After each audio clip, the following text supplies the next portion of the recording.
Começa nesse domingo, dia 5, a nova etapa do Enem 23. Milhões e milhões de brasileiros, jovens brasileiros, adolescentes brasileiros vão participar do próprio futuro. Estarão fazendo uma prova nesse domingo de redação, que talvez seja a mais básica, a mais importante. No outro domingo, dia 12 é isso? Dia 12. Dia 12 é o complemento já com ciências humanas, ciências... Não, vai ser só ciências humanas. É mais fácil um professor falar sobre isso. Exatamente, né, Zé? Professor de grande. Obrigado aqui pela participação no teu programa.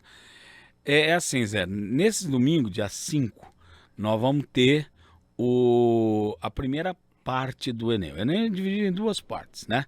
É dividido no dia 5 e no dia 12. Uhum. Dia 5 tem a parte de português, língua portuguesa e ciências humanas, né? Aí, no outro final de semana, nós vamos ter exatas e ciências da natureza, quer dizer, matemática e ciências da natureza. Uhum. E aí, pronto, acabou a brincadeira. E aí vamos para o abraço, vai sair a lista e quem passar, passou. Quando vier as observações, né, vier realmente a leitura feita por mestres, professores, o pessoal realmente que administra o Enem, convidados que são para participar desse tipo de coisa, a prova de redação, ela pode desqualificar o candidato? Sim, aliás, a prova de redação é a prova mais importante do Enem. Uhum. E aí você vai dizer para mim, mas por quê? Porque ela vale 1000 pontos. A prova de redação sozinha, vale mais, por exemplo, que ciências humanas. Uhum. Você imagina, você pega história, geografia, sociologia e filosofia, juntas elas vão dar 1000 pontos. Uhum. Essas matérias todas juntas vão dar 1000 pontos. A redação sozinha dá 1000 pontos. Então você imagina o que é a prova de redação, como ela é forte nesse princípio. Agora, professor, deixa eu fazer uma observação. Há até um caso clássico de um cara que colocou o hino do Palmeiras no meio, coisa e tal, e falou que tirou nota 1000, né? E na verdade ele tinha tirado mesmo a nota 1000. Não. Não tinha? Não, isso é mito. Isso é mito? Mito. A encheção de linguiça, cabe a encheção de linguiça, ele tem um mínimo para você escrever, um tanto de linhas, um máximo? Zé, essa história do hino do Palmeiras existiu, Uhum. tá? O que é mito é a história que ele tenha tirado 1000, ele não tirou 1000. Uhum. Eu vou explicar uma coisa muito importante. Como é que se corrige a redação do Enem? A redação do Enem se corrige em 5 competências diferentes. Cada competência vale de 0 a 200. A soma disso dá 1000, tá? É isso que vale. Então, esse camarada que botou o hino do Palmeiras, na verdade era um jornalista da Folha de São Paulo. Uhum. O cara foi fazer, ele fez de maldade mesmo, né? Ele sentou para fazer a prova e aí chegou num determinado momento da prova, ele começou a escrever a redação e meteu o hino do Palmeiras para ver o que ia virar. Uhum. E era coisa mandada, né? Então, o que aconteceu? Qualquer outro vestibular teria anulado. Agora, nas regras atuais do Enem, ele também seria anulado, tá? Uhum. Mas na época não foi e eu explico por quê. Como são 5 itens a serem avaliados, o primeiro item é a língua portuguesa. O cara escreveu a redação perfeita. Não tinha nenhum erro de português. Ora, não tem nenhum erro de português. O que aconteceu? 200 pontos para ele. 200 pontos, lógico. Não tem nem conversa. Uhum. O segundo item é tema. Uhum. Adequação ao tema, que é o mais importante. Se o cara não for adequado ao tema, ele zera. Na apresentação da proposta, tudo, ele foi adequado ao tema. Ele começou a escrever o tema. Uhum. Aí você vai fazer o quê? Aí você vai tirar alguns pontos dele. Uhum. O terceiro item e o quarto são coesão e coerência. Aí realmente o texto dele estava errado. Coesão e coerência não batiam. Ele teve 0 e 0. 0 e 0. Mas ele tinha 200 pontos de português, ele tinha 100 e poucos pontos de adequação, e aí tem a intervenção, que é o quinto item, é uma espécie de amenização do processo, solução do processo. Ele deu a solução do processo, então eles deram mais 100 e poucos pontos, ou seja, esse camarada teve 400 e poucos pontos. E não pode ser zerada a redação. Hoje seria, pela regra de hoje seria, mas na época não. E aí caíram de pau. Olha como é mal corrigido. Não é mal corrigido. Foi exatamente ao contrário. O Enem tem uma lisura muito grande na correção. Ah, pode ter um professor destoante daqui, outro de lá, porque a redação é lida por 2 professores. Claro, por isso que ela é lida por 2 e tem um terceiro que vai dar... E ainda bem que é assim. Que joia, que é né? múltiplo, né? Então, isso múltipla. pode acontecer? Pode acontecer. Mas não foi não foi erro, ele não tirou 1000, é mito essa história é uma bobagem muito grande e a gente tem que evitar isso, tá? Hoje, porque aí o governo recebeu pressão de tudo quanto é lado, hoje se alguém fizer uma coisa dessa, já teve até receita de bolo nessa brincadeira também feita por jornalistas para poder ter a mesma repercussão. Mas hoje, se alguém fizer, vai zerar. Então, não tem isso. Hoje, a adequação ao tema zera a redação. Se o camarada não escreveu o que foi pedido, zera. Então, são 5 itens que o aluno precisa perceber. Primeiro, linguagem. Ele tem que fazer uma redação que o seu camarada tenha as regras de gramática trabalhadas. Ele precisa ter acentuação, ortografia, regência, concordância. É o mínimo. Não precisa escrever bonito. Precisa escrever certo. Quanto tempo ele tem para escrever à mão? Olha, Zé, é que a prova toda, né? Eu sempre digo para os meus alunos que eles têm aproximadamente 1h15, 1h20 para fazer tudo. Então é um tempo bastante pequeno. Realmente é uma corrida. Aliás, o Enem é essa característica. Quem vai fazer o Enem tem que entender que o Enem não é uma prova de conhecimento, é uma prova de resistência. Quanto mais o cara resistir, melhor. Então, o primeiro item é escrever português corretamente. Tem que fazer uma redação que o sujeito veja todas as regras de gramática ali. Não precisa escrever palavra bonita. Uma vez um aluno meu começou a decorar aquelas palavras fantásticas, né? Não é nada disso, não. Não é escrever bonito, é escrever correto. Segundo item, esse é o mais importante, porque pode zerar uma redação, é escrever aquilo que eles pedem.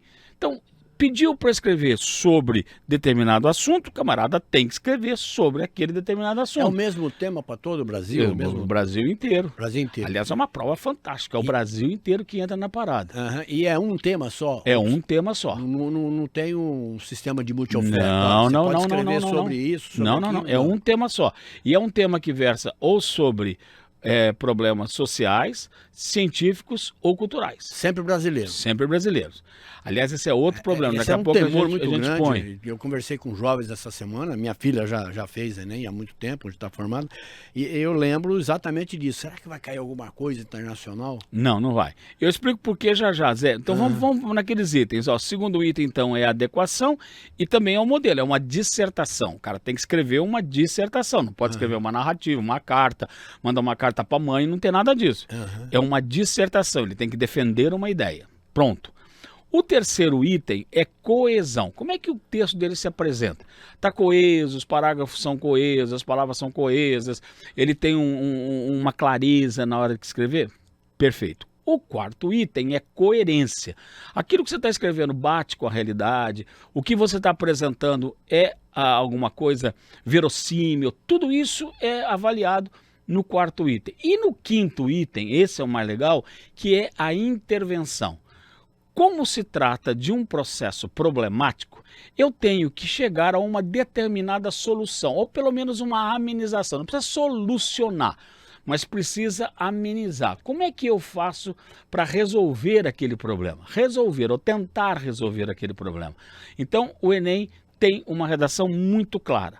O camarada tem que escrever corretamente português, tem que estar dentro do tema, tem que escrever de maneira coesa, coerente e tem que achar uma determinada solução. E aí é que vem o que eu estou te falando, Zé. Qual é o segredo do Enem? O segredo do Enem é um só. É você trabalhar com o tema, e aí o tema vai lhe dar uma condição de fazer a problematização. Então você pega o tema, a proposta, problematiza, explica e tenta achar uma solução. Esse é o segredo.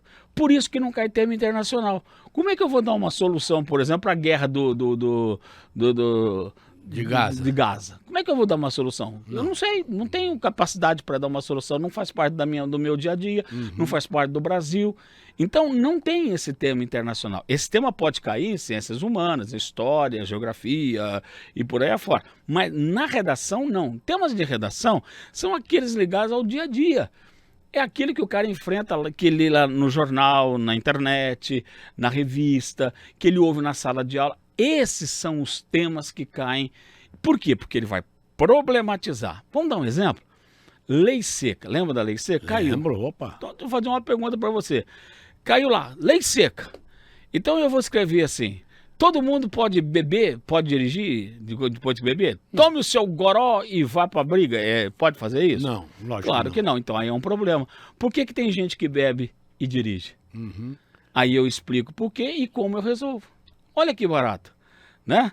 Olha que coisa mais simples. O Enem é isso. E nessa explicação, só pegando esse tema específico que você falou da lei seca, por que você bebe e dirige? Aí vem a falta de cidadania, vem o desrespeito às leis, Aí é o a certeza da impunidade, falta de fiscalização. Aí é a coesão, a coerência, Exato. é você abordar o texto, Exato. é você mostrar para o cara que você sabe. Exato. Aí você chega exatamente numa aula de cidadania que a pessoa tem que ter, de onde vem, de onde obtém, até chegar à fiscalização policial que deveria, né? Deveria não, ela é obrigatória. Ano passado foram os povos originais do Brasil, os originários do Brasil.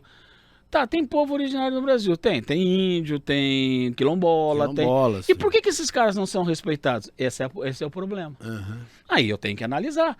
Eles não são respeitados por isso, por aquilo. Como é que resolveria esse problema? Assim, assado. Você tá entendendo? Então, a marca temporal claro. dos indígenas, por exemplo, é um tema que está muito em voga, é um tema que pode cair. Mas é que isso já caiu ano passado. Já caiu ano passado? Como caiu ano passado, a gente tem um pouquinho de malandragem para não colocar. Vai se repetir, é lógico. Mas seria excelente, é exatamente isso, quer dizer, é aí que o aluno precisa entender. Redação do Enem é a mais fácil que existe no mundo, desde que o cara aprenda essa lógica de construção. A lógica de construção é problematizar, mostrar causa, consequência e como é que eu resolvo. Pronto, essa é a fórmula mais correta do mundo. E aí os temas vão se aprofundando. De onde saem esses temas? Saem do dia a dia. Se a gente fizer um levantamento hoje, o que mais foi trabalhado no ano de 2023? Rapaz, agora você me pegou. Você tá vendo? Inteligência artificial, por exemplo. A IA, é verdade, é verdade. Aí o GPT, a inteligência artificial entrando no trabalho, na escola, na rotina do dia a dia. Tá, que bom, né? Bom, agora vamos problematizar. Porque aí que é o problematizar. Isso tudo é bacana? Tá, mas vai gerar desemprego. Lógico. Então aí é o problema. Lógico. Como é que eu resolvo esse problema? De onde ele vem? Como é que eu entro nessa história? Você tá vendo? Como é que esse é um belo tema. Aí eu problematizo. Eu vou problematizar como é que a gente vai resolver o problema. Primeiro, uma sociedade que não é educada como a nossa vai ter problema. E se as pessoas não souberem trabalhar com isso? Por exemplo, a inteligência artificial pode criar fake news. Você já pensou o ano que vem, todo mundo ficou muito contente quando você viu Elis Regina cantando com a filha dela, né? Exato. Então você já pensou o ano que vem você pegar um cara falando que vai votar no fulano, no Beltrano, fruto da inteligência artificial? Teve gente que achou que a Elis Regina ressuscitou. Isso é legal? Isso é bacana? A inteligência artificial vai tirar emprego de quantas pessoas? Ou vai gerar quantas pessoas? Olha os problemas. Então isso é problematizar. E como é que eu soluciono isso? Você está vendo que barato? Como é que eu amenizo esse problema? Cara, eu estou me colocando no lugar do jovem, do adolescente, e não estou querendo apavorar ninguém não, mas eu numa prova dessa, por exemplo, se caísse lá IA, eu ia ficar muito perdido. Mas eles não. Você sabe por quê? Porque é o dia a dia deles. É o dia a dia deles. Eles Você tem que conversar da forma que eles conversam. Eles sabem. Eu não vou exigir dele, exato, não vou exigir dele um texto machadiano. Não, nem é para isso. Mas eles têm que discutir esse problema. É um problema que está aí na sociedade. Sabe que é um outro problema que foi discutido esse ano inteirinho? Os valores democráticos, a manutenção da democracia. Olha o que aconteceu dia 8 de janeiro. Quer dizer, veja, o Enem não gosta de temas políticos. Aí não é uma questão de ser partidário. Eu sou lulista ou eu sou bolsonarista. Não, é a manutenção do princípio democrático. É válido. A democracia não é legal? É. E por que ela foi afrontada? Por que foi um monte de gente e arrebentou com a democracia? Pior do que isso, por que existe movimento tentando libertar essa gente, inocentar essa gente, dar uma anistia ampla, geral e restrita e passar por cima da própria história? O problema é a manutenção dos valores democráticos. Quer dizer, alguém foi lá, arrebentou o Supremo Tribunal Federal, arrebentou o Palácio do Planalto, questionou a votação, questionou a vontade popular, forçou a barra. Quer dizer, isso não é problema? Como é que eu resolvo isso? Por que existe isso dentro da sociedade? E veja, não, se esse tema pintar, não é para falar, viva Bolsonaro ou viva Lula. Não é nada disso, não. É para simplesmente falar, a democracia está instável. A democracia está passando por um problema sério. E isso foi trabalhado o ano inteiro. A imprensa trabalhou esse tema o ano inteirinho. É um belíssimo tema. Sem dúvida, não, sem dúvida. É um tema riquíssimo, né? Um tema... Você já pensou quanto que dá para escrever? Esse já me anima muito. esse cair, você vai matar tranquilo. Esse é muito tranquilo para mim. IA, por exemplo, eu teria grandes dificuldades.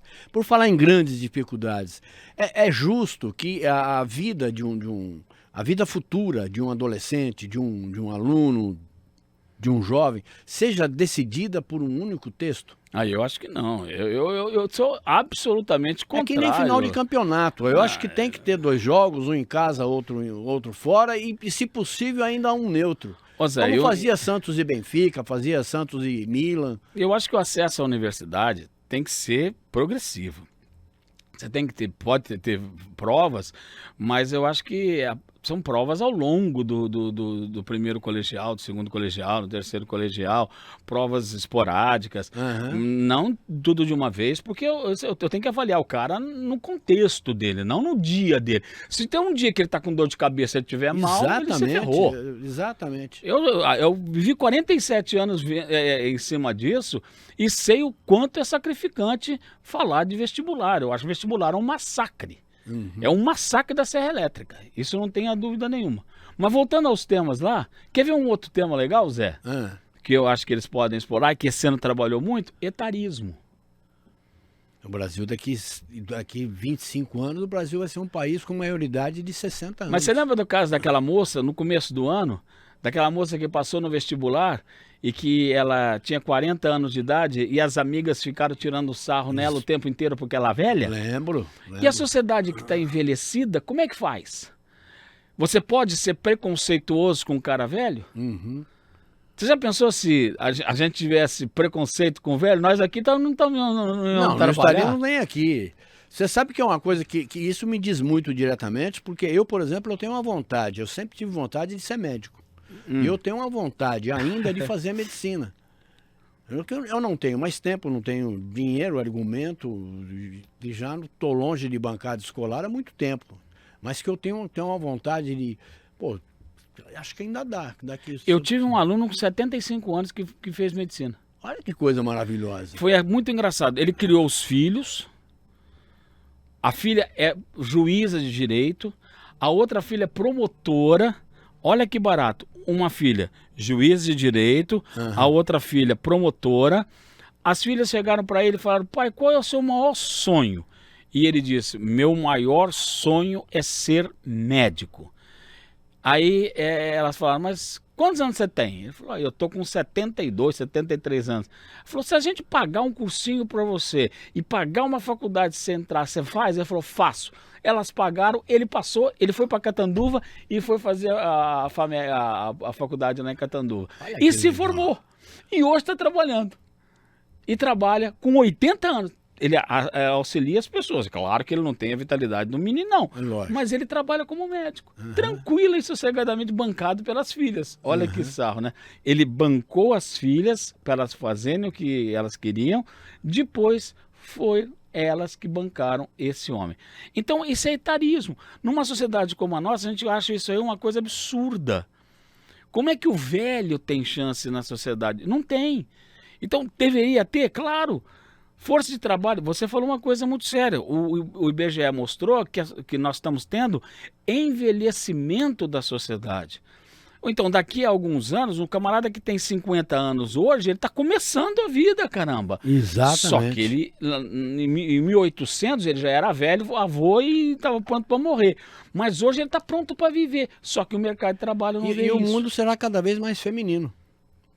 Exatamente. O crescimento de mulheres em relação aos homens que existem no Brasil cresceu em 17% nesse último censo. E aí, como é que Daqui ele vai 10 anos fazer? vai ser muito maior. Você está vendo que tema legal? Esse é um tema que o Enem pode explorar, a partir do que aconteceu esse ano.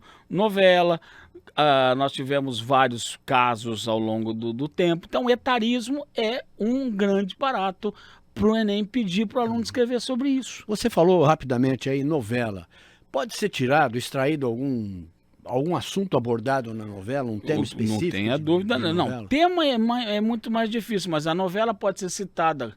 Você pode fazer uma citação, uma alusão. Todos esses elementos, inclusive fatos internacionais, eu posso usar como exemplo, eu posso usar como uma citação, não tem problema nenhum, são ferramentas argumentativas. Então eu posso utilizar sem medo. Agora, o tema específico fica complicado.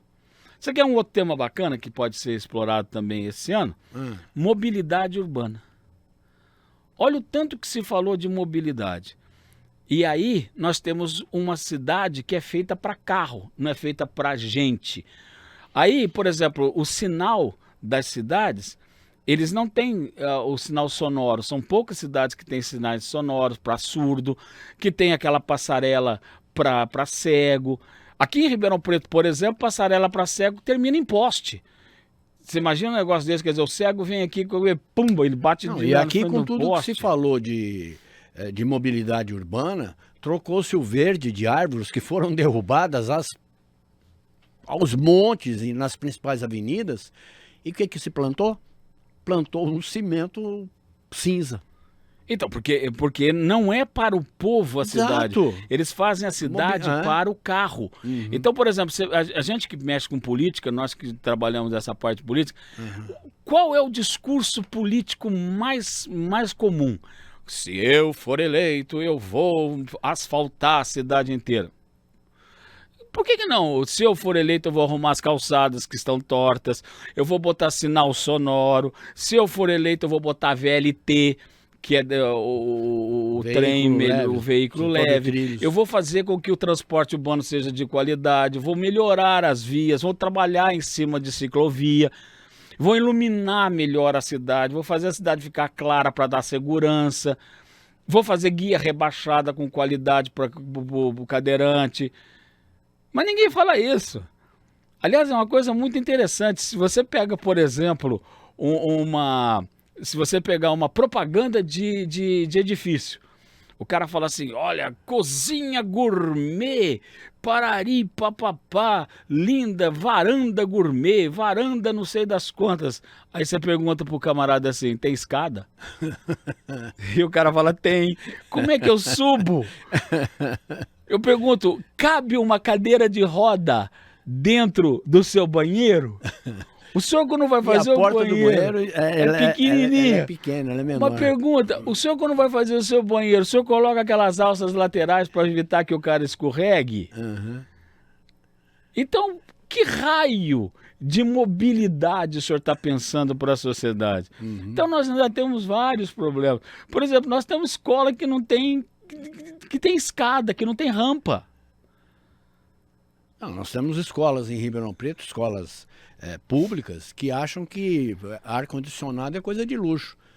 Num sistema, num clima absolutamente florestal que nós temos, num tropical que é terrível, né? Que onde faz calor mesmo, e isso atrapalha o aprendizado, atrapalha aquilo que você abocanha de ensinamento. Você não consegue se concentrar pingando suor e passando raiva com calor.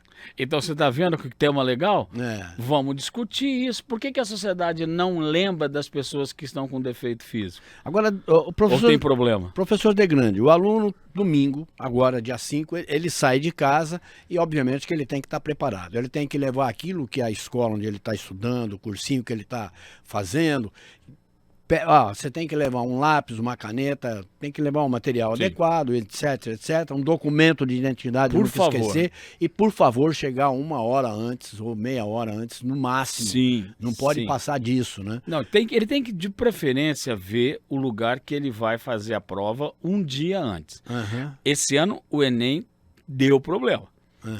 A empresa, inclusive o governo já processou a empresa que tinha que fazer essa distribuição. Teve gente, principalmente no Nordeste, que vai fazer a prova 250 quilômetros de casa. Aí não vai fazer, vão arrumar um outro dia, porque foi erro da empresa. Mas normalmente você faz a prova mais perto da sua casa. Então você vai lá antes, vai ver como é que é, dá uma olhadinha, não tem problema. Vai ver onde é o colégio, vai ver que hora que chega o ônibus, se tem ônibus que passa, como é que é, tá? Vai fazer uma alimentação legal, não é para comer uma feijoada e muito menos, né?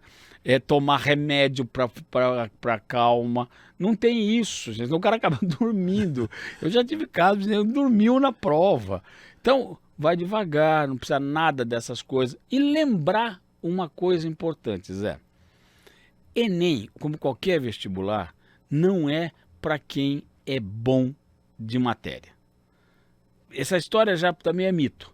Ah, ele é bom. Isso aí é uma segunda fase. O Enem é uma prova de resistência, é saber jogar. E essa meninada sabe jogar.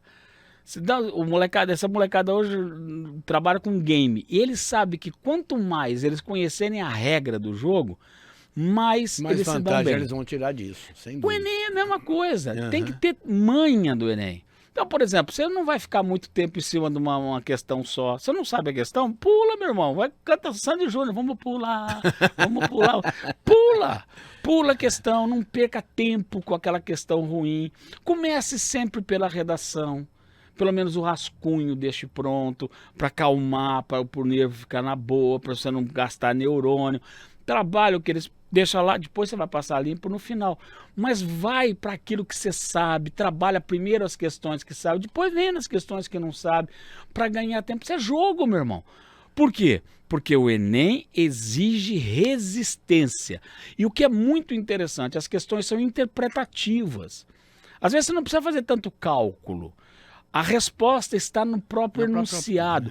Por isso que eles fazem isso de sacanagem. A regra do jogo é essa, botar muita questão, trabalha aquele montão de questão para isso, para cansar o coitado do aluno. Agora, quem entra no jogo, fica 2 horas em cima da questão, aí ele vai se ferrar.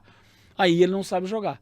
Então ganha o Enem quem sabe jogar. E fatalmente esse tempo que ele perdeu em cima de uma pergunta que pode parecer absurda para ele, tem um resultado tão simples, tá? Como você falou, dentro do enunciado ali, esse tempo vai fazer falta na hora de concluir. E é bom lembrar que a correção do Enem não é igual à correção normal, é a chamada TRE, Teoria de Resposta ao Erro. Então, não é o tanto de questões que você acerta, mas é o tanto de questões ponderadas pelo Enem. Toda essa prova que vai cair domingo já foi dada em alguém.